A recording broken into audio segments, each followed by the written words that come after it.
हाय दोस्तों, welcome again.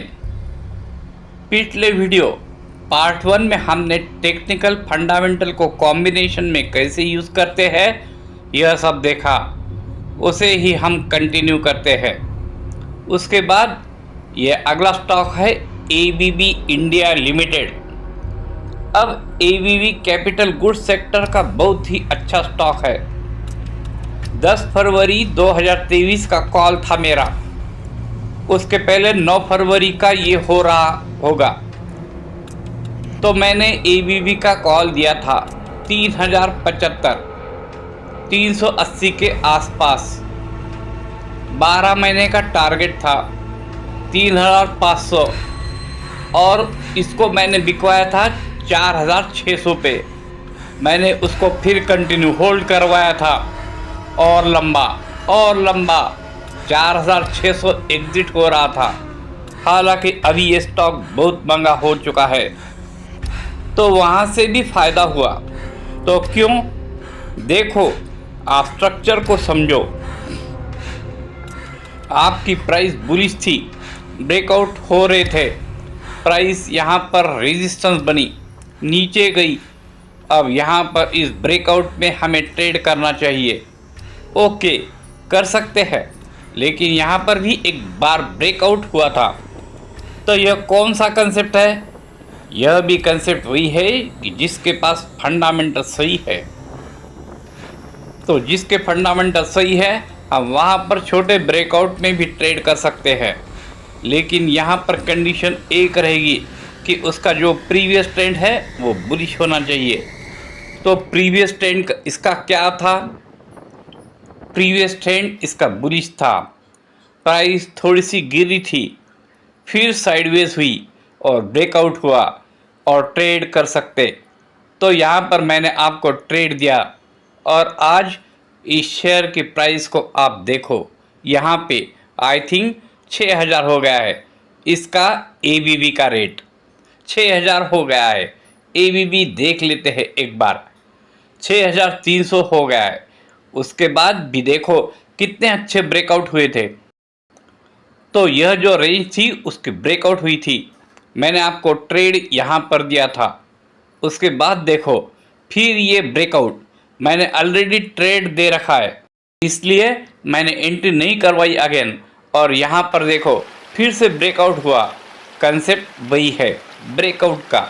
और उसके बाद देखो आपका शेयर प्राइस यहाँ पर भी एक बार आपका ब्रेकआउट हुआ। थोड़ी सी प्राइस नीचे जा रही है, स्टॉप लॉस होगा, कोई बात नहीं, बट एक बार फिर से एंट्री मिलेगी। फिर से एंट्री कर लो। तो पॉइंट ये है, आप कुछ लोग बोलते हैं सर जी ब्रेकआउट फेल हो जाता है, मैं ट्रेड करता हूँ तो देखो फेल हो जाता है। लेकिन ज़्यादा बार फेल नहीं होगा, ज़्यादा बार आपका सक्सेसफुल होगा। एक बार सक्सेसफुल हुआ, दूसरी बार फेल हुआ, तीसरी बार फिर से सक्सेसफुल हो गया। तो जब आप फेल हो जाए तो स्टॉप लॉस रहेगा, लेकिन जब टारगेट होगा तो बड़ा टारगेट आएगा, तो आपका नेट प्रॉफिटेबल रहेंगे। यह बात आप याद रखो। तो इस पे भरोसा करना चाहिए, बस सही तरीके से ट्रेड करो। एक ही शेयर में पूरा पैसा मत लगा दो, थोड़ा थोड़ा करो, वो मैं बताने वाला हूँ। तो कंसेप्ट क्या था? कंसेप्ट था बुलिश ब्रेकआउट का। तो यहाँ पे देखो आपका एबीबी है, fundamental I think top class. Fundamental इसमें देखने की ज़रूरत ही नहीं। तो आप इसको ज़रा पढ़ो, इसमें क्या लिखा है आप लोगों को पता होगा। हालांकि कैपिटल गुड सेक्टर में मैं तभी से बोल रहा हूँ जब 2021 का बजट आया था, 1 फरवरी का बजट आया था, कैपिटल गुड सेक्टर वहाँ से बहुत डबल हो गया। तो यहाँ पर देखो कि गवर्नमेंट में जो 10 लाख करोड़ का कैपेक्स हो रहा है, उसके बाद फिर से बढ़ता है। तो यहाँ कहाँ पर जाएगा? इन्हीं लोगों के पास आएगा, इन्हीं का शेयर प्राइस भागेगा। तो इसके बाद फ़ायदा होगा, पैसा बना लो। ओके, तो अब आगे बढ़ते हैं। तो फंडा क्या था भाई? कैपिटल गुड सेक्टर बुलिश था। उसके बाद आगे हम देखते हैं, अगला स्टॉक है हमारा हाईटेक पाइप्स। अब हाईटेक पाइप्स क्या है?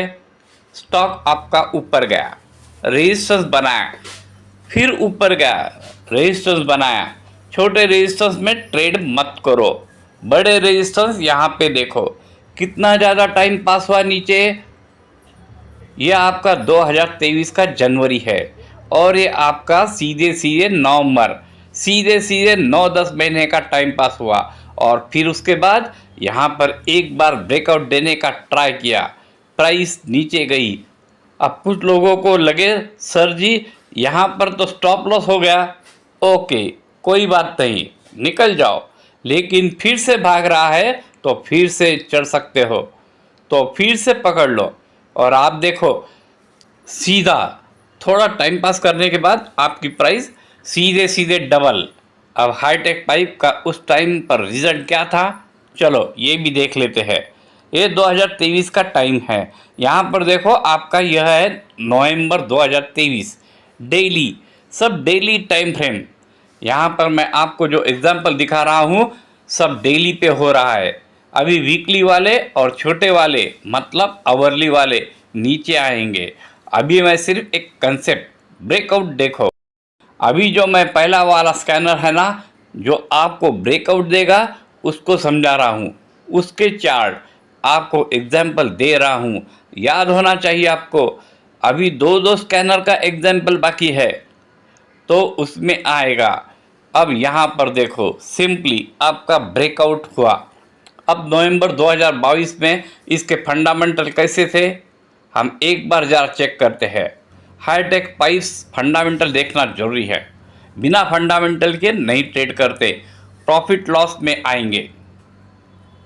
दिसंबर 20, ये कौन सा है, नवंबर है, तो इसका मतलब मुझे नवंबर मतलब जनवरी का जो बेसिकली 2022 का जो रिज़ल्ट है वो मिलेगा, बिकॉज 2022 का रिज़ल्ट मार्च में ही आ जाएगा और मैं नवंबर में देख रहा हूँ तो मुझे रिज़ल्ट मिलेगा। तो मैं 2022 तक देखता हूँ। चलिए देखते हैं। कंपनी 370 करोड़, 380, 450, अरे बाप रे, 1500 करोड़ का सेल्स इसकी हो रही है। जो कभी इसकी सेल्स हुआ करती थी 370, फिर कभी हुआ करती थी 1000, और वहाँ से सेल्स कितनी बढ़ी, यहाँ पर देखो आप, सेल्स कंटिन्यू बढ़ रही है। सेल्स कंटिन्यू बढ़ रही है कि घट रही है, कंटिन्यू बढ़ रही है। मुझे बताओ, अब कुछ लोग बोलते हैं सर जी स्टॉक हमें नहीं मिलता।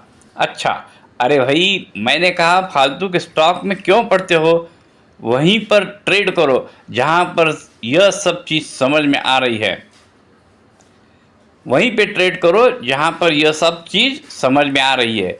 मुझे बताओ क्या ये आपको समझ में नहीं आ रहा, फंडामेंटल ठीक है मतलब सेल्स बढ़ रहा है, ये तो आपने देख लिया। तो आपको दिख भी रहा है या नहीं, क्या ये दिख रहा है नंबर, हाँ चलो यार 591 का था, 800 हुआ, 1000 हुआ, 900 थोड़ा सा घटा, कोविड था, फिर 1000 हो गया, फिर 2207 हो गया। तो यह बेसिक है यार, मतलब इतना तो आपको दिखेगा ही दिखेगा।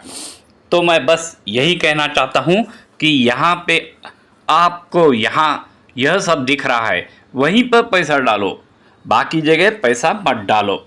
भले वो भाग जाता है उससे फ़र्क नहीं पड़ता, बहुत स्टॉक है भागते हैं, कितना में पैसा बनाओगे, पैसा भी तो लिमिटेड है ना। तो बेसिक चीज़ यही है कि जहाँ पे पैसा, जहाँ पे आपको समझ में आता है वहीं पे पैसा डालो, बाकी सब जगह पैसा मत डालो। तो यहाँ पे समझ में आ रहा है और खोजते रहो जब तक ऐसे स्टॉक ना मिले। हर हफ्ते में 1-2 स्टॉक मिलेंगे यार, कहाँ टेंशन ले रहे हो, आप महीने में मिलेंगे तो महीने में करना, नहीं तो नहीं करना। ट्रेड महीने में 1 स्टॉक मिलेगा, लेकिन ट्रेड करूँगा बढ़िया वाला। ओके, तो सिंपल फंडा है। अब इसके बाद हम देखते हैं, क्या हम देखते हैं, देखो सेल्स वैल्यू इम्पॉर्टेंट नहीं होती, इसको इग्नोर कर दो। 1 रुपया, 5 रुपये, 10 रुपये, इसे नहीं, सेल्स वैल्यू पर ध्यान मत दो, नहीं नहीं कोई नहीं फ़र्क पड़ता। अब देखो, अब यहाँ पर इसका ऑपरेटिंग प्रॉफिट देखो, 17 का ऑपरेटिंग प्रॉफिट था, कंपनी ने 88, मतलब कंपनी का प्रॉफिट भी बढ़ रहा है। सेल्स तो कंपनी अपना प्रॉफिट भी बढ़ा रही है। उसके बाद देखो इसका इंटरेस्ट 12 करोड़ से सीधे सीधे 32 करोड़ इंटरेस्ट बढ़ रहा है थोड़ा सा, दैट इज़ ओके।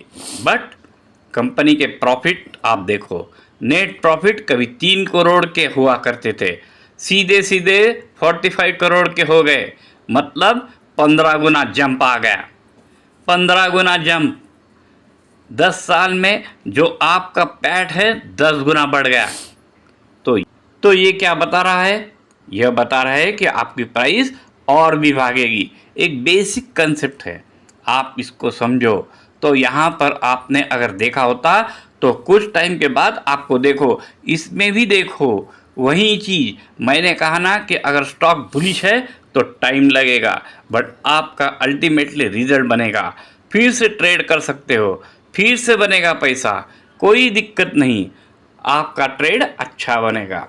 तो बेसिक कंसेप्ट है कि आप अच्छे स्टॉक को पकड़ो। ओके, आई बात समझ में? अभी और आगे बढ़ते हैं। सिंपल, ये कंसेप्ट समझ में आ गया। हाईटेक पाइप में क्या था? हाईटेक पाइप में ग्रोथ थी, फंडामेंटल इम्प्रूव हुआ था, मैंने टेक्निकल भी देखा और मैंने ट्रेड किया। मैंने फालतू जगह पैसा नहीं डाला।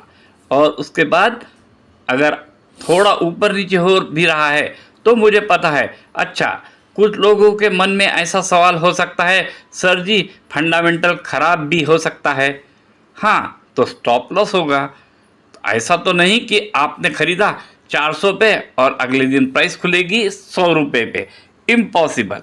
आपका स्टॉप लॉस हो जाएगा 20-25 पॉइंट का, होने दो, लेकिन आप ज़्यादा बार प्रॉफिट तो करोगे ना, ये वाला बात है। ओके, अब आगे बढ़ते हैं। अब दूसरा स्टॉक्स है आयोनिक्स ग्रीन। ये स्टॉक भी मैंने दिया था सबको।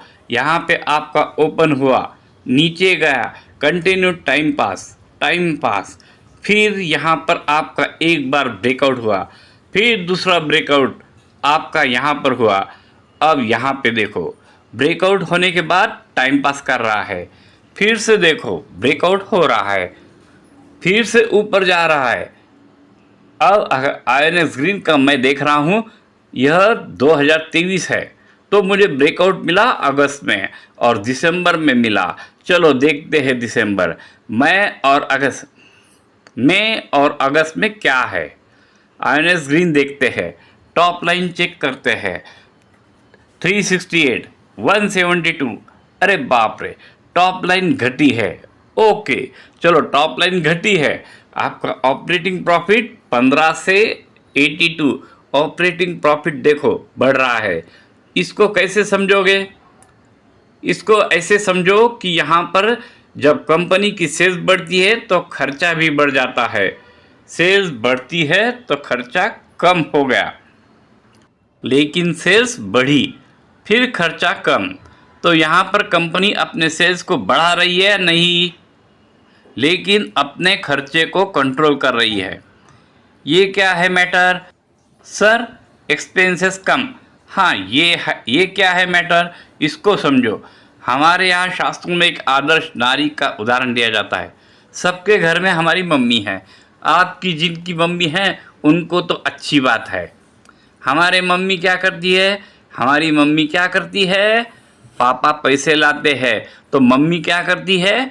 जो पापा की सैलरी आती है उसमें से थोड़ा बचा लेती है, या फिर अगर उनको पता होता है कि पापा की सैलरी इतनी ही आई है, हर महीने उतनी ही आएगी, ऐसा तो नहीं कि किसी महीने 50 लाख आएगी, किसी महीने में 1 लाख आएगी, सैलरी तो वही है, फिक्स है। तो अगर उनको समझ में आता है कि यार इस महीने खर्चे कम किए, मैं थोड़ा सा बचा लेती हूँ, और फिर अगले महीने जब त्यौहार का मौसम आएगा तो उस टाइम पे खर्चा ज़्यादा होगा, तो उस टाइम पे उसका काम में आएगा, वो सब काम में आएगा। तो यह चीज़ होती है कि जब कंपनी की सेल्स बढ़ रही है तो कंपनी ने अपने खर्चों को कंट्रोल कर लिया, और जब खर्चों को कंट्रोल कर लिया तो उसकी सेल्स बढ़ी, मतलब घट गई, फिर भी उसके प्रॉफिट बढ़ करके निकल के आ गए। तो यह एक अच्छी बात है। इससे क्या पता चलता है? इससे पता चलता है कि जो मैनेजमेंट है वो होशियार है, वो बुद्धिमान है, वो अपने खर्चे को कंट्रोल करना जानती है। हालांकि फिर भी थोड़ी सी प्रॉब्लम है यहाँ पर, बट देखते हैं आगे। अब यहाँ पर सिंपल देखो, उसके बाद क्या हुआ, उसके बाद ये हुआ कि आपका जो इंटरेस्ट थे वो ये थे, उसकी वजह से आपका लॉस हो गया, तो नेट कंपनी लॉस कर रही है। ओके ओके, यहाँ पर क्या था, कंपनी लॉस कर रही है, बट मैंने आपसे कहा कि टेक्निकल अगर सही नहीं है तो पहली बात तो यहाँ पर ट्रेड नहीं करना चाहिए ऐसे स्टॉक में आप लोगों को। बट आप फिर भी चाहो तो आप ट्रेड करके बेसिक तुरंत टाटा बाय बाय कर दो, उसमें होल्ड करने की ज़रूरत नहीं है। ओके, यह सब चीज़ें हैं तो थोड़ा सा आपको ध्यान देना है। देखो यहाँ पर क्या है, अच्छा ये एग्जाम्पल इसलिए ज़रूरी है क्योंकि कभी कभी हम ऐसा देखेंगे कि जो स्टॉक फंडामेंटल ख़राब होगा फिर भी भागेंगे, किस वजह से, होप यह होगा कि उसका बिजनेस आगे चलकर बढ़ने वाला होगा। आप येस बैंक को क्यों खरीद रहे हो, होप में कि 10 साल बाद सुधर जाएगा, सुधरेगा नहीं सुधरेगा अलग बात है। हम भी वही है, बहती गंगा में हाथ धो लेंगे, बैठेंगे कुछ प्रॉफिट लेकर, फिर बाद में टाटा बाय बाय, फिर देखेंगे बदलेगा तो फिर आगे देखेंगे। तो ये पॉइंट है। लेकिन इस केस में एक खासियत थी, कंपनी ने अपने खर्चे को कम किया तो पॉइंट था, प्लस पॉइंट, ऐसा नहीं सब निगेटिव था। ओके, तो बस चल गया प्राइस, प्रॉफिट बुक करके निकल जाओ, फिर बाद में देखेंगे, फिर ट्रेड करेंगे। ओके, तो यह फंडा आप याद रखो। इसी का भाई था आयोनेक्स विंड, मैंने इसको भी दिया था। आयोनेक्स विंड में भी ठीक ठाक सबको याद होगा, मैंने लगभग यहीं पर दिया था। आयोडेक्स विंड मैंने दिया था तो डबल करवा दिया था, डबल हो गया था। यहाँ पर देखो क्या था, किस वजह से दिया था, सेटअप समझो, सीधे सीधे कंसेप्ट है भाई।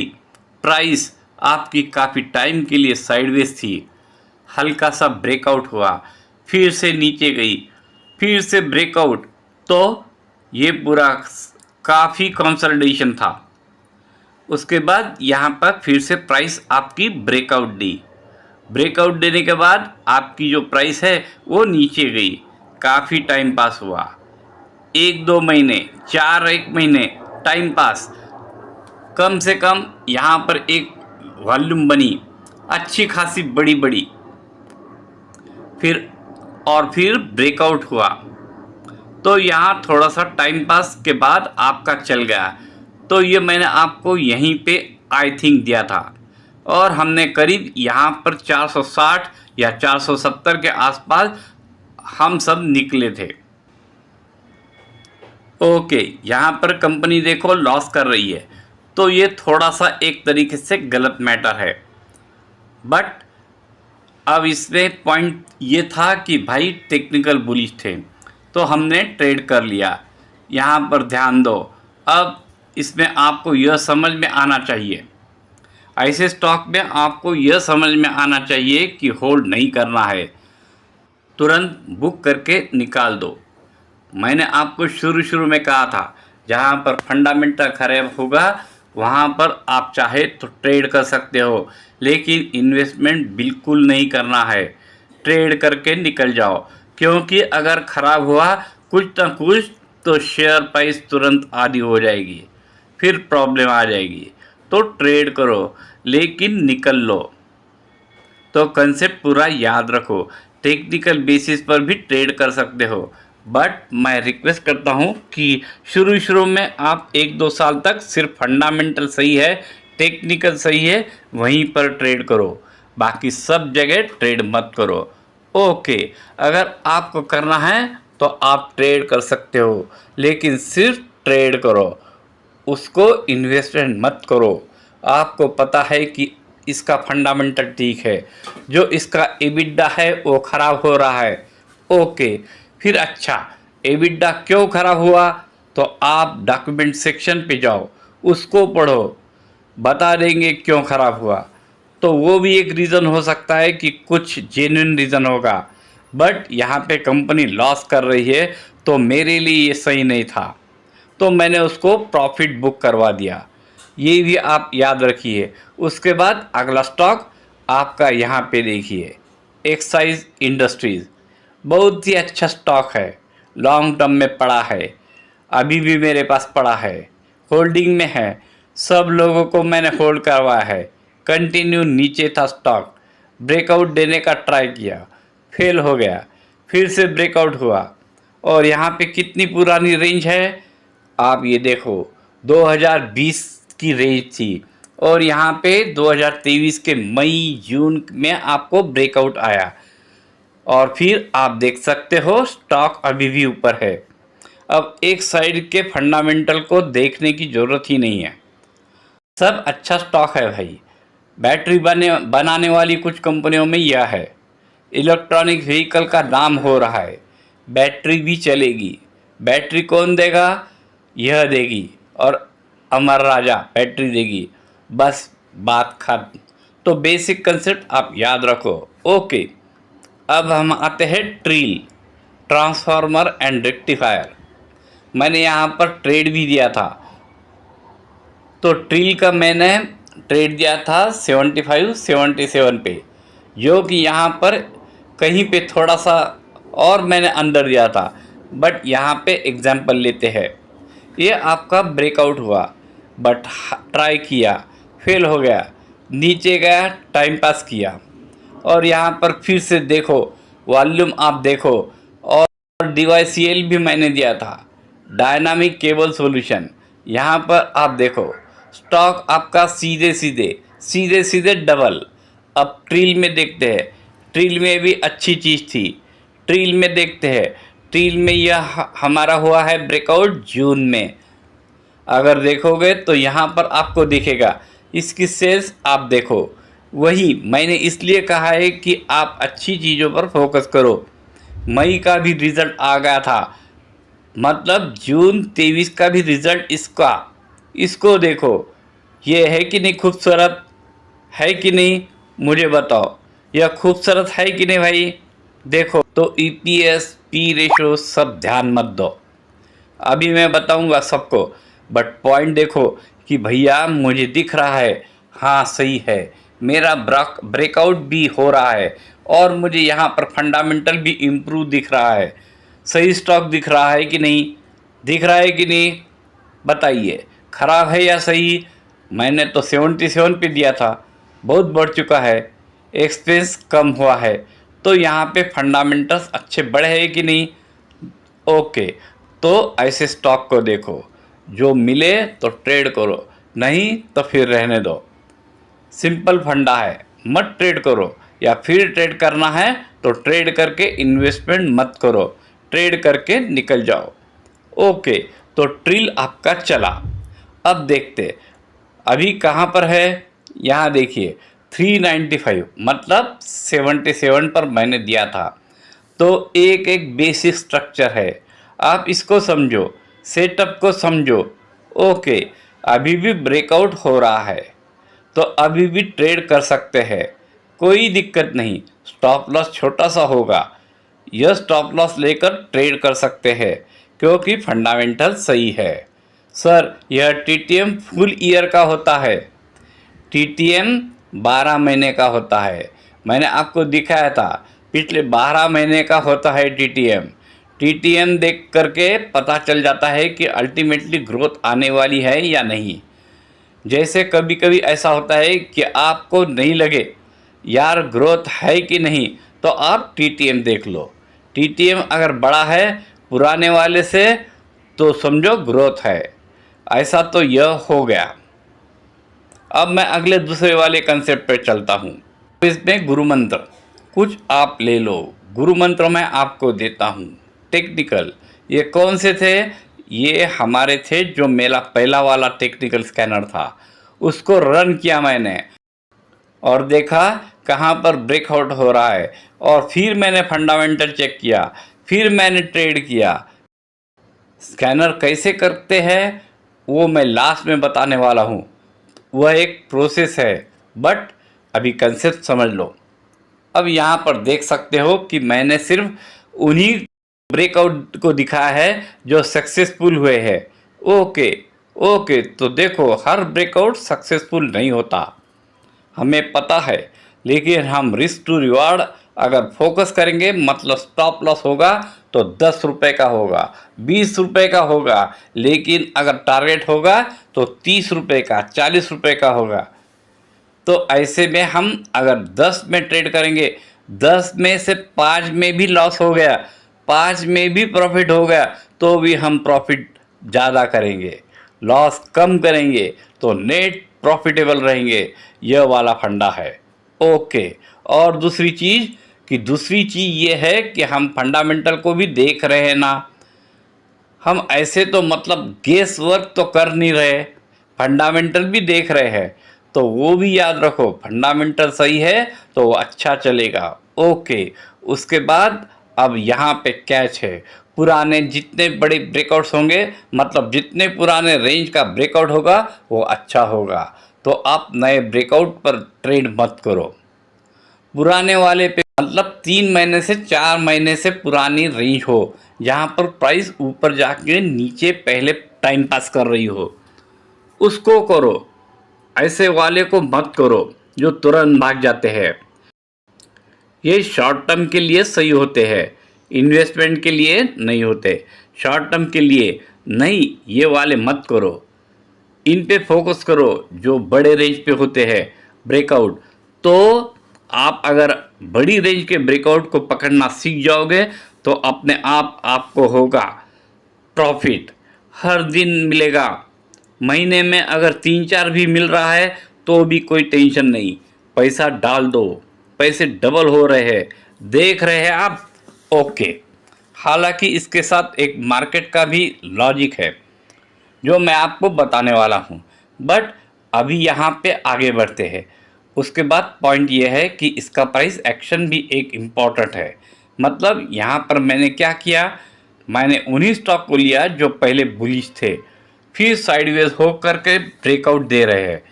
तो ये कंसेप्ट आप याद रखो कि एक स्टॉक बुलिश था, फिर साइडवेज हुआ, नीचे गया, फिर बुलिश हुआ, तो ऐसे वाले अगर प्राइस एक्शन आप पकड़ोगे तो बहुत अच्छा होगा। तो इसको पकड़ने का सीधा एग्जांपल है कि कम से कम 3-4 महीने पुराने वाले ब्रेकआउट लो, आपको यह सब मिल जाएंगे एकदम अच्छे से। मैं फिर से बता देता हूँ, देखो दिखाता हूँ आपको, यहाँ देखो, यहाँ पे प्राइस बुलिश थी, ऊपर गई, फिर नीचे गई और फिर ब्रेकआउट हुआ। तो ऐसे ही आप फोकस करो। ओके, अब आगे आते हैं दूसरे वाले स्कैनर पे। अच्छा, ऐसे में करंट पॉजिटिव बोलोगे, सर जी करंट में तो कुछ है ही नहीं। तो देखो जो मैंने अभी अभी स्कैनर दिया उसके गुरु मंत्र दिए, उसमें यहाँ पे करंट अपोजिट है। मॉइल में अभी आप सबको पता है केमिकल सेक्टर है, अभी चला नहीं है। केमिकल सेक्टर चलेगा तो दुनिया भर की न्यूज़ वाले आ जाएंगे, लेंगे सब ये केमिकल उठा लो, जबकि केमिकल को मैं बहुत पहले से उठाने को बोल रहा हूँ। वहाँ से देखो ये आपका स्टॉक कैसा चल रहा है।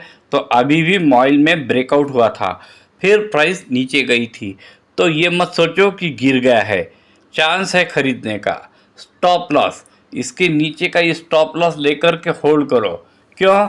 क्योंकि बहुत पुरानी रेंज का ब्रेकआउट हुआ है और वॉल्यूम भी है, तो चलेगा। फंडामेंटल देख लेते हैं, थोड़ा सा फंडामेंटल इम्प्रूव होने का टाइम है, तो फंडामेंटल देख लेते हैं, मतलब टाइम लगेगा, बट एक बार चेक करते हैं। मॉइल फंडामेंटल देखे बिना काम नहीं होता। तो सिंपली मैं टॉप लाइन देखूंगा, सेज जो है 899 से 1399, सेल्स बड़ी है कि घटी है मुझे बताओ। बीच बीच में थोड़ी सी घटी है बट ओवरऑल ग्रोथ पे है। एबिडा बीच में घटा था, फिर इसके बाद धीरे धीरे घटा, फिर थोड़ा सा घटा, तो एबिडा थोड़ा सा घट रहा है। मतलब कि अब यहाँ से क्या पता चला मुझे बताओ। अब मैं आपसे एक सवाल पूछता हूँ, 3 चीज़, इन तीन चीज़ों को देख करके आपके मन में कुछ समझ में आ रहा है? बताइए, यहाँ पे कुछ समझ में आ रहा है आपको? इससे यह समझ में आ रहा है कि कंपनी अपने खर्चे को कंट्रोल नहीं कर पा रही। ओवरऑल जो है कंपनी का खर्चा, हाँ देखो, अब देखो यही होता है। कुछ लोग बोलते हैं सर जी आप सब कैसे समझ जाते हो? देखो वो लोग जो भी मतलब जो भी बड़े ट्रेडर है या फिर जो भी लोग करते हैं वह सब स्टॉक, वो सबके पास नॉलेज है, इसलिए वह स्टॉक को समझ लेते हैं कि उस स्टॉक में क्या हो रहा है। आपको भी नॉलेज लेकर समझना चाहिए। जैसे अभी देखो, इतना नॉलेज मैंने दिया तो समझ में आ गया ना कि खर्चा खर्चा बढ़ रहा है। तो अगर खर्चा बढ़ रहा है, एक्सपेंस बढ़ रहा है, तो ये थोड़ी सी ठीक है, कोई बात नहीं, थोड़ा सा नेगेटिव फैक्टर हो सकता है, लेकिन एटलीस्ट समझ में आया ना कि क्या हो रहा है। वैसे अरे यार क्या हो रहा है पता ही नहीं है, तो डिफरेंस कहाँ पे है? डिफरेंस है नॉलेज लेने पे। नॉलेज लेकर काम करोगे तो डिफरेंस आपको अपने आप सही होगा, मतलब आप सही काम करोगे, आपको समझ में आएगा कंपनी में क्या हो रहा है। वो वाली बात याद रखो। तो कंपनी के जो खर्चे हैं बेसिकली खर्चे, वो थोड़े से कम नहीं हो रहे हैं, लेकिन कंपनी के पास एक्स्ट्रा कर्जा बिल्कुल भी नहीं है, जीरो कर्जा। भैया मेरे पास तो कर्जा है ही नहीं, अपना खाऊंगा अपना कमाऊँ, बस ना किसी से लेना ना किसी से को देना। सेल्स बढ़ेगी तो मेरा प्रॉफिट बढ़ जाएगा, नहीं बढ़ेगा तो मुझे कर्जा तो देना नहीं है। एक बेसिक फंडा याद रखो। तो कंपनी के पास एक स्ट्रॉन्ग पॉइंट है, अगर इस सेक्टर में फिर से ग्रोथ आने लगी तो फिर देखना आप कहाँ पर जाएगा, ये शेयर डबल हो जाएगा, फटाक से डबल, 1 साल के अंदर डबल हो जाएगा, फिर आपको 1000 के ऊपर मिलेगा। हाँ अभी थोड़ी सी चाइना की प्रॉब्लम है, धीरे धीरे ठीक होगा तो चल जाएगा, वो चीज़ भी हो रही है, तो ट्रेड कर लो, स्टॉप लॉस होगा, ज़्यादा से ज़्यादा क्या होगा, तो यह कंसेप्ट है जो आप समझो। ओके, अब क्योंकि इंटरेस्ट नहीं है तो हमें टॉप लाइन बॉटम लाइन पर जाने की ज़रूरत ही नहीं है, बिकॉज वहाँ पर भी वही चीज़ होगी, वहाँ पर दिखेगा नहीं। ओके, तो चलिए आगे बढ़ते हैं। दूसरा स्टॉक है हमारा रिको ऑटो इंडस्ट्रीज़। अब रिको में क्या हो रहा है? ब्रेकआउट हुआ था आपका, काफ़ी पुराने रेंज का ये डेली टाइम फ्रेम है। मॉइल का जो था मंथली था, मंथली टाइम फ्रेम था, याद रखो ये मंथली टाइम फ्रेम है। ओके, तो थोड़ा लंबा रैली आएगा। मॉइल और रिको ऑटो ये रिकमेंडेशन नहीं है, ऐसा नहीं कि कल जाकर के खरीद लोगे। मैं समझा रहा हूँ कि मैंने आपको दिखाया, उसका लाइव एग्जाम्पल क्या है, यह रिकमेंडेशन नहीं है। मैं डिस्क्लेमर दे रहा हूँ, खरीदोगे तो फिर आपका रिस्क, याद रखना। ओके, तो यहाँ पे देखो पॉइंट, तो इसका ब्रेकआउट हुआ है और यहाँ पर नीचे आने के बाद फिर से प्राइस जा रही है, तो आप ट्रेड करो, कोई दिक्कत नहीं, ज़्यादा से ज़्यादा स्टॉप लॉस होगा। अब इन केसेस में स्टॉप लॉस कैसे लेते हैं, यह बहुत ज़रूरी है।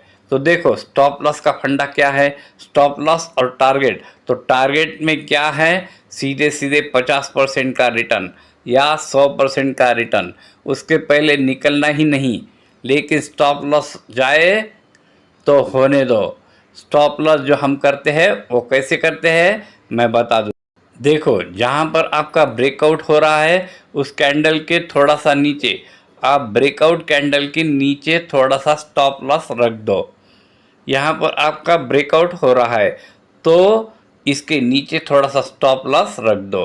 अगर हो गया यह तो कोई दिक्कत नहीं है। थोड़ा सा बड़ा स्टॉप लॉस लेना चाहते हो, थोड़ा सा सेफ लेना चाहते हो, तो स्विंग लो, जो उस ब्रेकआउट के पहले स्विंग लो, उसका लो स्टॉप लॉस रख दो। ओके, हर जगह आपको यही मिलेगा, मेरे कंसेप्ट यही हैं। सीधे सीधे ब्रेकआउट कैंडल का लो या फिर स्विंग लो, इसका स्विंग लो हो जाएगा, ब्रेकआउट हो गया, स्विंग लो, यह वाला स्विंग है। इसका लो यहाँ पे स्विंग है तो इसका लो यहाँ मेरा स्टॉप लॉस रहेगा। Okay, very good. Okay, target target आपको अगर कैलकुलेट करना है तो स्विंग लो जितने पॉइंट का बना रहे हैं, यानी जितने पॉइंट का स्टॉप लॉस बन रहा है उसका 3 गुना कम से कम टारगेट है। 3 गुना, 5 गुना, 3 से 5 गुना आप टारगेट करो। मतलब जैसे लेटेस्ट से आपका 50 पॉइंट का स्टॉप लॉस है तो टारगेट आपका 150 पॉइंट का होगा ऊपर की तरफ, और सीधे सीधे 200 पॉइंट का ऊपर की तरफ ऐसे लेके चलो। ओके, स्टॉप लॉस हो गया। स्टॉप लॉस का फंडा सेम कंसेप्ट है। अब मैं आता हूँ दूसरे वाले स्कैनर में। मैंने आपको एक लाइव एग्जांपल भी दे रखा है। अब जो दूसरा वाला स्कैनर है वो मेरा ईएमए क्रॉस ओवर का है। अब ईएमए क्रॉस ओवर क्या करता है? हालांकि ईएमए क्रॉस ओवर स्कैनर कहाँ पे है? तो यहाँ पे है, ये वाला है। तो आप इनको रन करके देखो। खाली रन करने के बाद आपको ये स्टॉक आ जाएंगे। और आप ईएमए क्रॉस ओवर का जो रूल है वो याद रखो। ईएमए क्रॉस ओवर का रूल क्या है? ईएमए क्रॉस ओवर वाला जो रूल है कि आपको हर दिन स्कैन करना है, और जिस स्टॉक में ईएमए का क्रॉस ओवर हो गया, हर महीने 4-5 स्टॉक मिलेंगे ऐसे। उन सभी स्टॉक को एक अलग मार्केट वॉच लिस्ट में डालना है। EMA cross over done. और ऐसे डेली करना है। डेली मतलब स्कैन करना है, लोड करना है, स्कैन करना है, नोट सेव करना है। उसके बाद टाइम मिलने पे देखते रहो कि आप कहाँ पे ब्रेकआउट हुआ है। सेम ब्रेकआउट करो। तो जहाँ पर ब्रेकआउट होगा, वॉल्यूम बड़ी होगी, वहीं पर ट्रेड कर लो। सेफ कंसेप्ट है जो मैंने अभी सिखाया। कैसे? ये देखो, कोल इंडिया का, इसके साथ साथ फंडामेंटल जरूरी है। बिकॉज टेक्निकल और फंडामेंटल करना है ना, तो ऐसे तो करेंगे नहीं। टेक्निकल और फंडामेंटल दोनों जरूरी है। ओके, यहाँ पे देख करके फिर टेक्निकल और फंडामेंटल आएगा। तो देखो यहाँ पे सिंपल क्या था, आपका ब्रेकआउट हुआ था, यहाँ पे फेल हो गया, नीचे गया, काफ़ी टाइम पास हुआ। एक बार यहाँ पे ईएमए क्रॉस ओवर हुआ, यहाँ पे हल्का सा एक चला, उतना ज़्यादा नहीं चला, तो स्विंग हो सकता है। बट यहाँ पे फिर भी प्रॉफिट हो रहा है, नीचे आ गया, हो सकता है स्टॉप लॉस हो गया हो, जो होल्ड करना चाहते हो। बट यहाँ पे देखो फिर से क्रॉस ओवर हुआ, और यहाँ पे आपका पहला ब्रेकआउट, इस रेजिस्टेंस का दूसरा ब्रेकआउट आपके इस रेजिस्टेंस को, और आप वॉल्यूम देखो 240 250 के आसपास का स्टॉक है। ये आपको डेली बेसिस पर करना है। आपके पास जब भी टाइम है तब आप करो, सुबह, शाम, रात, दोपहर, दिन, रात, कभी भी मर्जी हो। ओके, आप अगर लाइव मार्केट में बैठे हो तो लाइव मार्केट में कर लो और ट्रेड कर लो। लेकिन आपके पास अगर टाइम नहीं है तो ऑफिस में आने के बाद आराम करो। आराम करो, रात को नहीं, धो करके, रात को नहा धो करके आराम से करो। रात को नहा धो करके मस्त खा पी करके फिर करो। Okay, 20 and 50, 20 EMA cross over और 50 ईएमए क्रॉस ओवर, यह हमें बुलिश सिग्नल देता है, जिसको गोल्डन क्रॉस ओवर के नाम से भी जाना जाता है। जो लोग पता होगा ना गोल्डन क्रॉस ओवर, अच्छा ये है। मैं क्या करता हूँ, मैं तुरंत ट्रेड नहीं करता हूँ, मैं ब्रेकआउट आने पर ट्रेड करता हूँ और टेक्निकल और फंडामेंटल करता हूँ, फिर मैं ट्रेड करता हूँ। तो यह कंसेप्ट थोड़ा सा हटके है, जो कि गोल्डन क्रॉस ओवर का रूल है, उससे एक्स्ट्रा पॉइंट है। ओके, तो यहाँ मैं सब चीज़ बता दे रहा हूँ। अब देखो सिंपल, तो यहाँ पर ब्रेकआउट हुआ, फंडा समझो। स्कैनर में आने पे हम देखेंगे कि हमारा क्रॉस ओवर हो चुका है कि नहीं, और होने पर उस स्टॉक को मार्केट वॉच लिस्ट में डाल देंगे, और उसके फिर डेली बेसिस पे देखते रहेंगे कहाँ पे ब्रेकआउट हुआ, डेली टाइम फ्रेम पे। फिर हमें जब ब्रेकआउट मिलेगा तो टेक्निकल और फंडामेंटल करेंगे, वॉल्यूम होगा तो सही करेंगे और फिर ट्रेड करेंगे। ओके, टेक्निकल और फंडामेंटल सही है टाटा कोल इंडिया में देखने की ज़रूरत ही नहीं है। यहाँ देखो आपका ब्रेकआउट हुआ, उसके बाद आपकी प्राइस यहाँ पर है सीधे सीधे 400। ओके, पॉइंट क्या था? बहुत पुराना रेंज था, सीधा सीधा पॉइंट था, यह बहुत पुरानी रेंज थी, आप याद रखो। ओके, कंसोलिडेशन था अच्छा खासा, तो ऐसे ब्रेकआउट आपको बहुत अच्छे पैसे देंगे। फिर इसके बाद यहाँ पर सेंट्रल डिपॉजिटरी CDSL। अब देखो यहाँ पे तो सिंपल, नीचे वाले को ध्यान देना है, ऊपर वाले पे नीचे गया नीचे गया नीचे गया नीचे गया, यहाँ पे ब्रेकआउट आया। ब्रेकआउट होने पे ऊपर तो गया, लेकिन इसके बाद कोई ब्रेकआउट नहीं दिया, एक रेजिस्टेंस बना दिया। उसके बाद फिर से यहाँ पे उस रेजिस्टेंस का दोबारा से यहाँ पे ब्रेकआउट हो गया, तो EMA क्रॉसओवर पहले से हुआ ही है।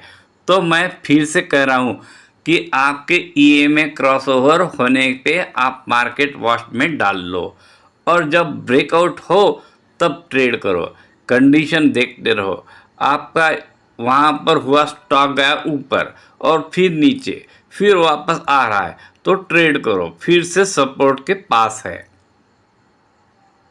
यहाँ पर फिर से ब्रेकआउट हो रहा है, यहाँ पर फिर से ब्रेकआउट हो रहा है। बस फंडा ये है कि आप खाली चीज़ों को याद रखो, स्टॉक सही पकड़ो, CDSL का भी देखने की ज़रूरत नहीं है, सब अच्छे स्टॉक है। अगला स्टॉक है आपका BSC लिमिटेड, इसको भी देखने की ज़रूरत नहीं, काफ़ी नीचे था, यहाँ पर EMA क्रॉस ओवर हुआ, मार्केट वॉच में चला गया। उसके बाद कुछ महीने देखो, EMA क्रॉस ओवर का जो रूल है ना, थोड़ा सा लेंदी है।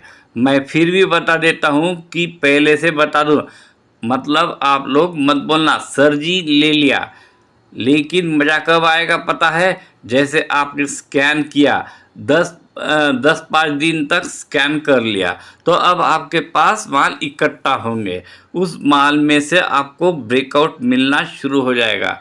भाई 10-15 दिन, 20 दिन, एक महीना लग जाते हैं ब्रेकआउट आने में, बट क्या करना है आपको? खाली देखना है, और ऐसे बहुत इकट्ठा होंगे, 20, 50, 200, 100 स्टॉक आएंगे, उसमें से खाली बस जब ब्रेकआउट होगा तब पैसा डालना है, फंडामेंटल करके। तो बेसिक कंसेप्ट है ना। ओके, तो यहाँ पे देखो आपका सीधे सीधे क्या हुआ, रेजिस्टेंस बना था, नीचे गया, यहाँ पे ब्रेकआउट हुआ, तो इस रेजिस्टेंस का छोटा सा ब्रेकआउट था, कर सकते हो, बट कोई ख़ास ज़रूरत नहीं करने की। मेन रेजिस्टेंस ब्रेक हो गया तब तो यहाँ पे देखो मेन रेजिस्टेंस ब्रेक हुआ, और वॉल्यूम आप देखो ज़रा कितनी अच्छी वॉल्यूम है, वॉल्यूम बहुत ज़रूरी है। तो वॉल्यूम आपका हो गया, और आपको देखो 480, 680 का स्टॉक आज 2500 रुपये का ट्रेड कर रहा है, और इसको हमने बहुत बार करवाया है। जब नीचे जा रहा था कुछ लोगों ने ले लिया था, फिर भी मैंने उनको मना किया, बेचना नहीं है बिल्कुल भी। यहाँ पर जब गिरा था फिर भी मैंने मना किया, बेचना नहीं है बिल्कुल भी। मैंने इसका ट्रेड दिया था 480 के आसपास, और ये नीचे जा रहा था, तो मैंने सीधे सीधे कहा बेचना नहीं है, होल्ड करो। और आप देखो यह कब हुआ? यह बिजनेस को समझने से हुआ।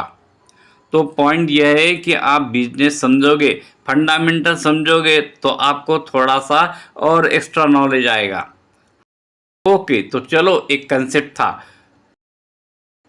अब आगे देखते हैं दूसरा कंसेप्ट। यहाँ पे यह है आपका मुथूट फाइनेंस, EMA का ब्रेकआउट हुआ, मतलब क्रॉस ओवर हुआ, उसके बाद आपका यहाँ पे रेजिस्टेंस का ब्रेकआउट। आप ट्रेड कर सकते हो या नहीं? देखो EMA के क्रॉस ओवर में भी इन्वेस्ट कर सकते हो, लेकिन उसमें पॉइंट है ना कि ऐसा भी तो हो सकता है कि EMA क्रॉस ओवर का यह देखो वह बुलिश होने की बजाय वह फिर से बेरिश हो जाए, तो उसको होने दो और उसके बाद ब्रेकआउट मिलने दो, क्योंकि ब्रेकआउट असली कन्फर्मेशन होता है। समझ गए? तो पैसा डाला है, थोड़ा सा महंगा बिकेगा, थोड़ा सा लेट मिलेगा, कोई दिक्कत नहीं, लेकिन जाएगा ऊपर ना, जाने से मतलब है। पता चला बैठ लिए तो फिर गया कि नहीं, तो ये इश्यू रहता है, आप याद रखो। ओके, और इसलिए मैंने मुथूट के एग्जाम्पल को भी लिया। सब कुछ मुझे पता है कि कैसा क्वेश्चन आ सकता है, इसलिए मैं एग्जाम्पल वैसे ही लेता हूँ। आई होप समझ में आ गया। तो ब्रेक मत करो, रूल को फॉलो करो। यहाँ पर भी वही चीज़ हो रही है। Tilak Nagar industries the most and fine round around का मतलब क्या है? मैंने शुरू में बोला था कि मैं फंडामेंटल ख़राब से अच्छा होता है, तो जब ख़राब से अच्छा हो जाता है तो वहाँ पर भी रिज़ल्ट अच्छा मिलता है। को टर्न अराउंड था, यह आपको ईएमए का क्रॉसओवर हुआ और कुछ दिनों के बाद यहाँ पर ब्रेकआउट आया। एक बार फेल हुआ मतलब पास नहीं हुआ, फिर यहाँ पर ब्रेकआउट आया और आप देख सकते हो स्टॉक फिर से ब्रेकआउट आया, फिर से आपका स्टॉक चला। अब तिलक नगर में फंडामेंटल आपको दिखाना चाहता हूँ, बिकॉज ये चीज़ आपको बताना बहुत ज़रूरी है। It is most and finest turn around stock. अच्छा, कितने लोगों को पता तिलक नगर इंडस्ट्री क्या करती है? क्या करती है एक बार देखो, फंडामेंटल इसका एक बार देखो क्या करती है। तो आप इसका ब्रांड देखो, इसका मैंने जो प्रोडक्ट है वो इथेनॉल है, इसका मेन प्रोडक्ट है इथेनॉल। आप देखो इनकी ब्रांड, तो ऐसा नहीं कि सिर्फ दारू बनाती है। आप देखो फ्रेंच ब्रांडी, महंगी प्रोडक्ट है इनका, अच्छे प्रोडक्ट है, ठीक है, ओके चलो इग्नोर करते हैं, यहाँ पे आगे आते हैं। इसमें क्या हुआ उसको समझते हैं। देखो इसमें इसके प्रॉफिट लॉस स्टेटमेंट पे जाते हैं, आप जहाँ पर गौर करो। टॉप लाइन छोड़ दो, बट यहाँ पर देखो कंपनी जो है सीधे सीधे यहाँ पर लॉस कर रही थी। क्या हुआ? 270 का प्रॉफिट हुआ, फिर प्रॉफिट हुआ, फिर से प्रॉफिट हुआ, फिर से प्रॉफिट हुआ। कंपनी कुछ टाइम के बाद प्रॉफिट करने लगी 2022 में। ओके, यह देख रहे हो यहाँ पर पॉइंट देखो, इसके दूसरा बेनिफिट आप देखो, यहाँ पर कंपनी के ऊपर ज़्यादा कर्जा था भाई। इंटरेस्ट देखो इसका, अपनी के कंपनी के ऊपर कर्जा ज़्यादा था और कर्जा सीधे सीधे देखो आधा हो गया, क्योंकि इंटरेस्ट आधा हो गया, मतलब कर्जा आधा हो गया, प्रॉफिट तुरंत भाग गया। देखो 150, 138 प्रॉफिट बढ़ गया, फिर से वो कम हुआ, फिर से प्रॉफिट हल्का सा। यहाँ पर टैक्स की वजह से लॉस हुआ है, मतलब थोड़ा सा लॉस हुआ है उसकी वजह से। बट यहाँ पे देखो फिर से आपका प्रॉफिट, तो कर्जा जब कम हो जाएगा तो थोड़ा सा फायदा रहेगा। ये टर्न अराउंड स्टोरी थी, देख सकते हो आप। ओके, देखो आप कंपनी के पास कोई रिजर्व नहीं था, कोई रिजर्व नहीं था कंपनी के पास, सिर्फ कर्जा था, लेकिन देखो रिजर्व बढ़ गया, कर्जा कम हो गया, तो इसको कहते हैं टर्न अराउंड स्टोरी। तो जब ऐसी स्टोरीज भी मिलती है ना, तो अच्छा, ऐसी स्टोरीज में क्या होता है पता है? ऐसी स्टोरीज में आपको ऊपर कुछ सही नहीं दिखेगा, आपको यह सब चीज़ें भी समझनी पड़ेगी। इसलिए मैंने आपको 4-5 चीज़ें मेन बता दी जो देखना जरूरी है, क्योंकि किसी भी बिजनेस में यह 4-5 चीज़ें बहुत ज़रूरी है। फिर उसके बाद तो वो सब बहुत डिटेल होता है, फॉरेंसिक एनालिसिस, बट यह सब चीज़ें मेन है भाई। कोई कमाए ही नहीं तो खाएगा क्या? बस बेसिक कंसेप्ट याद रखो। ओके, तिलक नगर का कंसेप्ट समझ में आ गया। टर्न अराउंड स्टोरी थी, चल गया, अच्छा पैसा बन गया। अब स्टॉक, अब अगला स्टॉक है गुरुमंत्र। उसके गुरुमंत्र का क्या है? जब भी आप साइड बेस मार्केट होगा तो वहाँ पे आपको बहुत से गलत सिग्नल आएंगे। ओके, क्योंकि साइड बेस मार्केट में फिर यह सब सिग्नल क्यों होंगे? बुलिश बेरिश हो जाएंगे। तो वहाँ पे इम्पोर्टेंट क्या है? पहली बात तो हम लोग एलिमिनेट कर रहे हैं, हम लोग फंडामेंटल को भी देख रहे हैं और टेक्निकल की भी देख रहे हैं, लेकिन कभी कभी सब कुछ सही होने पर भी स्टॉक गिरते हैं। जैसे 10 दिन पहले याद रखो, फरवरी मार्च का 10 दिन के बाद से 20 तारीख सब गिर रहे थे, सब नीचे जा रहे थे, सब धड़ाधड़ गिर रहे थे। तो जब ऐसा टाइम आता है तो गिरते ही है। उस टाइम पे आप नहीं बचा सकते अपने आप को। और ऐसा मत सोचो कि उस टाइम पर प्रॉफिट होगा, उस टाइम पर लॉस लेना पड़ेगा।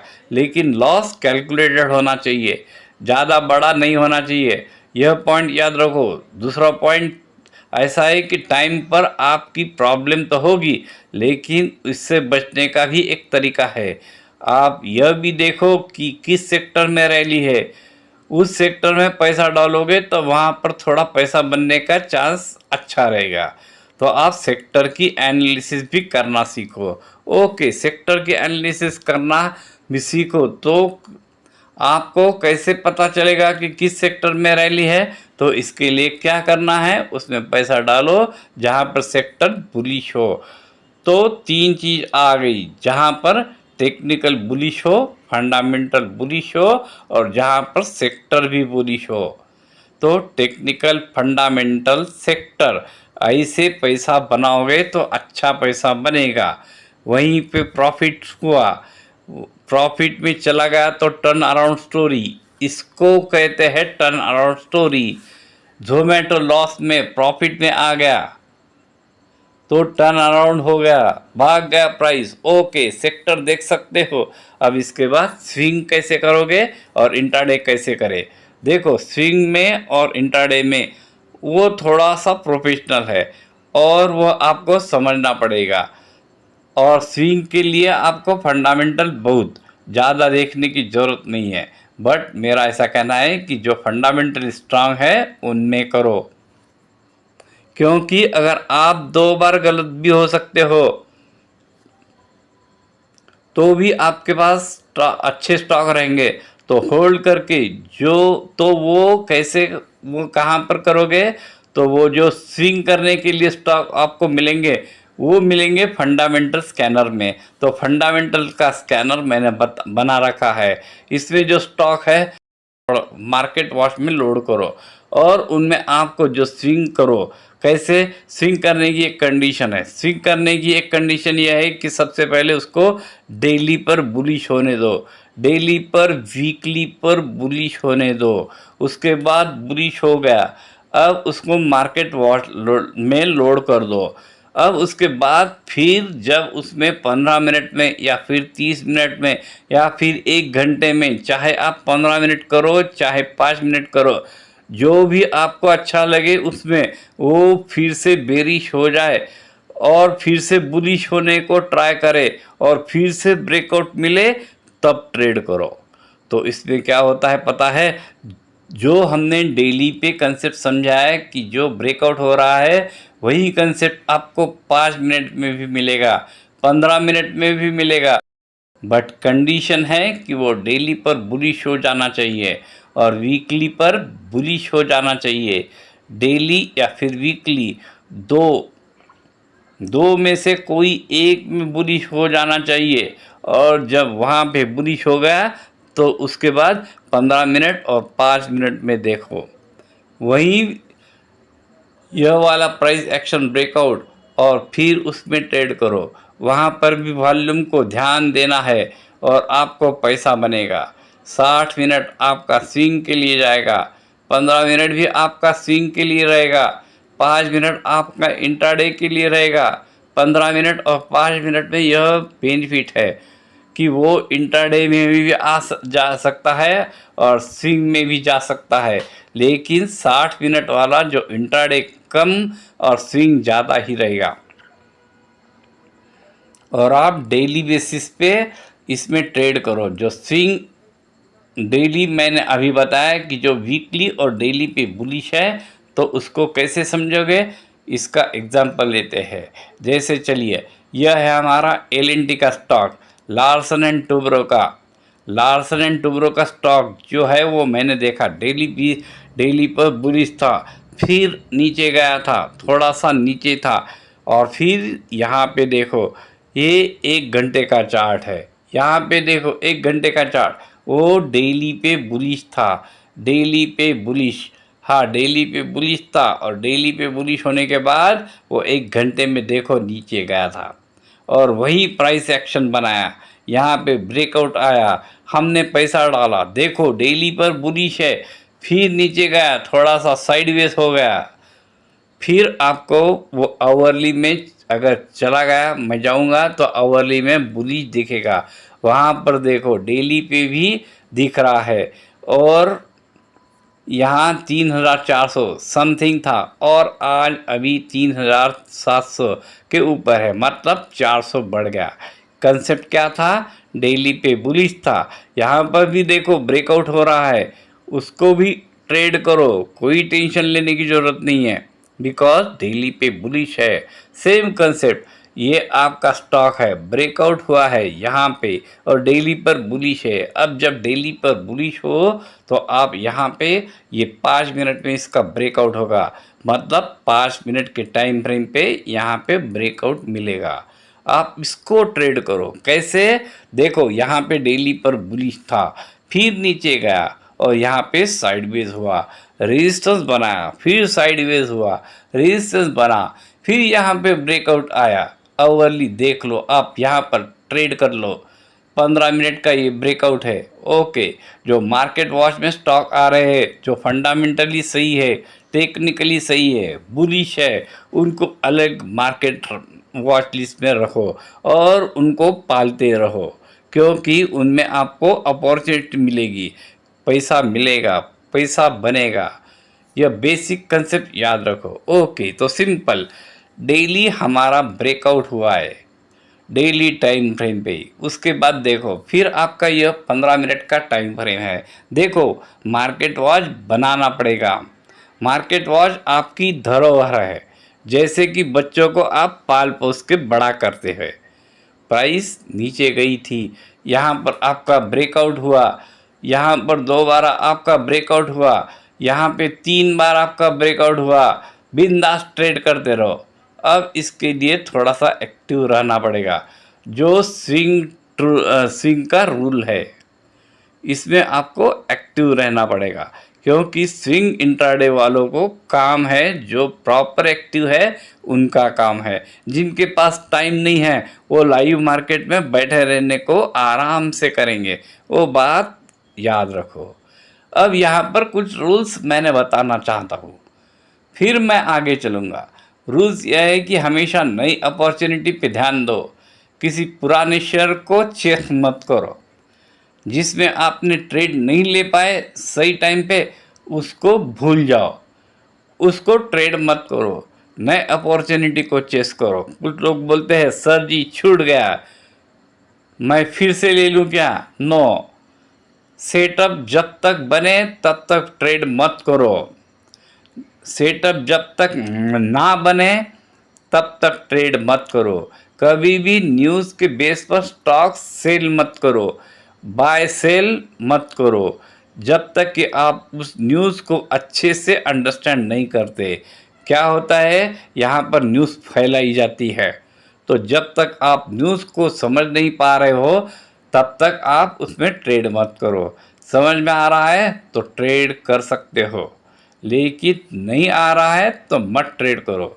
न्यूज़ के बेस पे टेक्निकल बने तो ट्रेड करो, स्टॉक को अवॉइड करो। अगर आपके प्लान पर नहीं आ रहा है तब हाँ, वर्किंग पे अलर्ट लगा सकते हैं, तो ट्रेडिंग व्यू पे तो नहीं मैसेज आएगा, आपके ब्रोकर पे सर्विस मिलती होगी, तो शेर खान में सर्विस है, आपको टेक्स्ट मैसेज आ जाएगा, तो टेक्स्ट मैसेज में आपको मिल जाएगा, आप उसको कर सकते हो। Working people daily time frame पे करो ना, डेली टाइम फ्रेम पे आराम से कर सकते हो, कोई दिक्कत नहीं। तो स्टॉक में आप जो है कि अपनी एनालिसिस है, जिसमें ट्रेड किया उसमें करो, फालतू के ट्रेड मत करो, मतलब जो समझ में नहीं आ रहा है उसमें ट्रेड मत करो। इलिक्विड स्टॉक, इलिक्विड का मतलब कि जिसके वॉल्यूम कम है, जिसमें महीने में कम से कम 3 लाख की, 4 लाख की, तो 2 लाख की, 3 लाख की वॉल्यूम होनी चाहिए, उसमें ट्रेड करो। बाकी में ट्रेड मत करो, क्योंकि उसमें सर्किट लगेगी, आप निकल नहीं पाओगे, यह वाला इश्यू आएगा। जब उसमें सेलिंग आएगी तब और कभी भी एवरेज मत करो। जो ट्रेड आपका गलत हो गया, एवरेज करने का मतलब है कि आपका नुकसान हो जाना। एवरेज मत करना। एक स्टॉप लॉस लेकर के निकल जाओ, फिर से ट्रेड करो, फिर से उसमें पॉजिटिव बनेगी, या फिर दूसरे स्टॉक में करो। स्टॉप लॉस लेना सीखो, एवरेज मत करो। एग्जिट तुरंत कर दो जहाँ पे आपका स्टॉप लॉस हो गया, और अगर आपका टारगेट तुरंत आ गया तो भी एग्जिट कर दो, क्योंकि बहुत फास्ट टारगेट आ रहे हैं, तो इसका मतलब है कि तुरंत नीचे आ जाएगा, तो उसको बेच दो। फिर से एंट्री बनेगी तो दोबारा बनेगा, तब बहुत फास्ट टारगेट मिल रहा है। जैसे आपको लगा कि यार 1-2 दिन में आ जाएगा और आपको इंट्राडे में मिल गया तो बेच दो।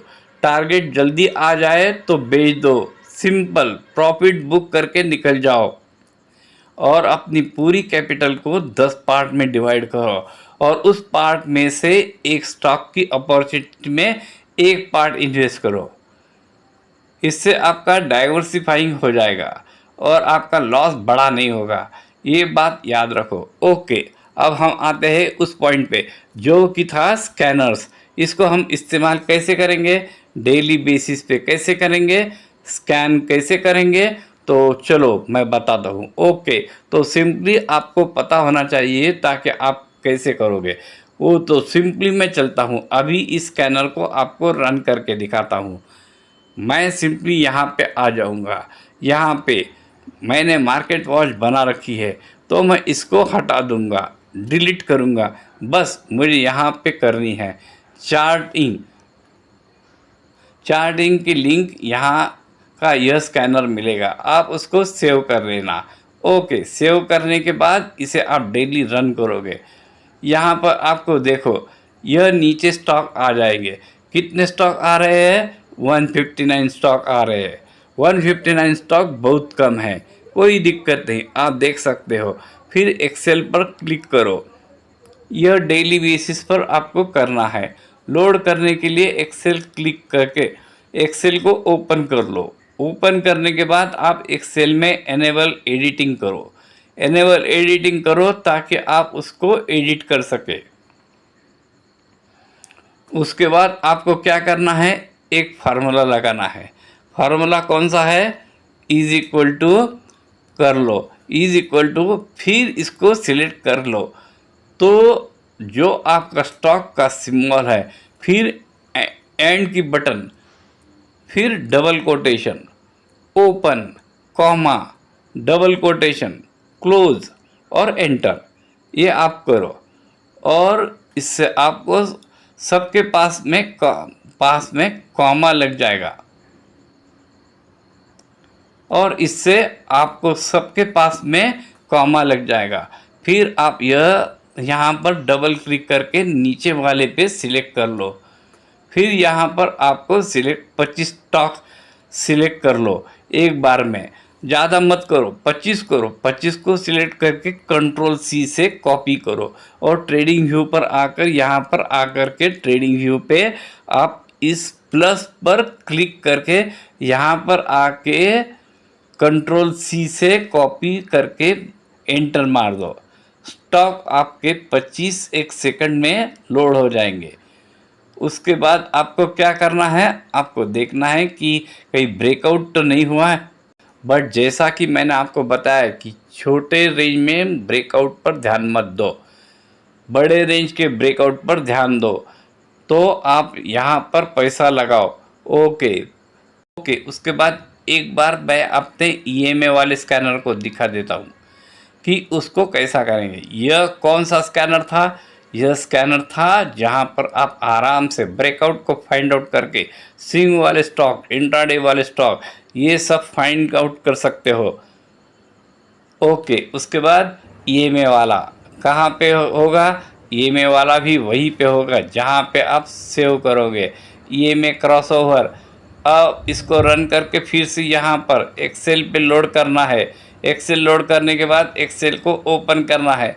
ओपन करने के बाद यहाँ पर बस 4-5 स्टॉक आ रहे हैं, बिकॉज ईएमए का क्रॉसओवर वाला बहुत कम स्टॉक देगा। याद रखना, हर स्टॉक तो होगा नहीं, स्कैनर वाला।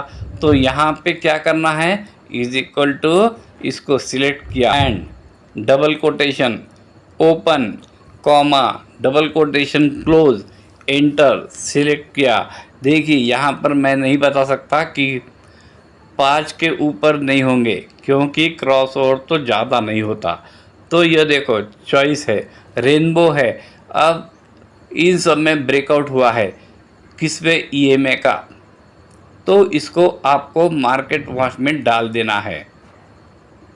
अब इनको मार्केट वॉच में डाल लो, चॉइस इंटरनेशनल है। ओके, अब चूँकि उतना बड़ा पुराना रेंज नहीं है तो नॉर्मल रेंज होगा, बट यहाँ पे ब्रेकआउट होगा तो आप ट्रेड कर सकते हो बिंदास। यहाँ पे ईएमए लगा देता हूँ। ईएमए लगाने के लिए यहाँ पे ईएमए सर्च करो, 20, 50, 200 लगा लो। अभी देखो ईएमए का क्रॉस हुआ है, यहाँ पर हल्का हुआ है, बहुत उतना नहीं है, बहुत हल्का है, हल्का सा ये पर हो रहा है। देखो ये वाला यह 20 है, 50 है। ओके, तो ऐसे आप स्टॉक को पकड़ सकते हो। जैसे यहाँ पर देखो एक बार हुआ था, नॉर्मल था, यहाँ पर एक बार हुआ था, यहाँ पर आप एंट्री कर सकते हो। तो ऐसे स्टॉक कर सकते हो। ट्रेड करते समय यह सब साथ साथ में एफपीआई यानी कि एफआईआई कौन से सेक्टर में इन्वेस्ट कर रहे हैं ये देखो। उसके लिए एनएसई के वेबसाइट पे जाओ, वहाँ सर्च बॉक्स में सेक्टर वाइज एफपीआई लिखो तो नीचे सेगमेंट वाइज हिस्टोरिकल रिपोर्ट आएगा, वहाँ क्लिक करो। नीचे आपको एक्सचेंज मंथली रिपोर्ट फरवरी 2025 आएगा, उसे डाउनलोड करो। फिर उसे गूगल शीट में ओपन करो, उसमें कैटेगरी डाटा शीट ओपन करो तो आपको एफपीआई ने कितना बाय और सेल किया है वो मिलेगा। है तो दोस्तों आज बस इतना ही।